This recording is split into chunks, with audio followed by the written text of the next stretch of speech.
ఇప్పుడే మనం చూసుకున్నట్లయితే తెలంగాణలో ఈ జిల్లాల్లో మొత్తం షాపులన్నీ బంద్ అయితే చేయబోతున్నారు. చికెన్ మటన్ షాపులు బంద్. చికెన్ మటన్ షాపులు మొత్తం అయితే బంద్ అయితే జరుగుతున్నాయన్నమాట. మహావీర్ జయంతి సందర్భంగా ఆదివారం మాంసం దుకాణాలు మూసి ఉంచాలని నిజామాబాద్ మున్సిపల్ కమిషనర్ మంద మకరంద్ ఆదేశాలు జారీ చేశారు. నగరంలో ఎక్కడా కూడా చికెన్ మటన్ దుకాణాలు తెరిచి ఉంచవద్దన్నారు. స్లాటర్ హౌస్ కూడా మూసివేయనున్నట్లు తెలిపారు.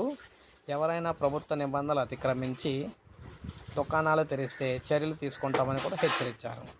అంతేకాకుండా నగరంలో ఉదయం తనిఖీ చేయాలని కూడా ఎంహెచ్ఓకు ఆదేశాలు కూడా జారీ చేశారన్నమాట. సో ఈ విధంగా ఉమ్మడి నిజామాబాద్ జిల్లాలో మనకి ఈ విధంగా చికెన్ మటన్ దుకాణాలు అయితే ప్రజెంట్ అయితే బంద్ అయితే ఉండబోతున్నాయి ఈరోజు. సో ఇది మనకు ప్రజెంట్ లేటెస్ట్ అప్డేట్. లైక్ చేయండి, సబ్స్క్రైబ్ చేసుకోకపోతే మన ఛానల్ సబ్స్క్రైబ్ చేసుకొని ఫాలో అవుతానండి.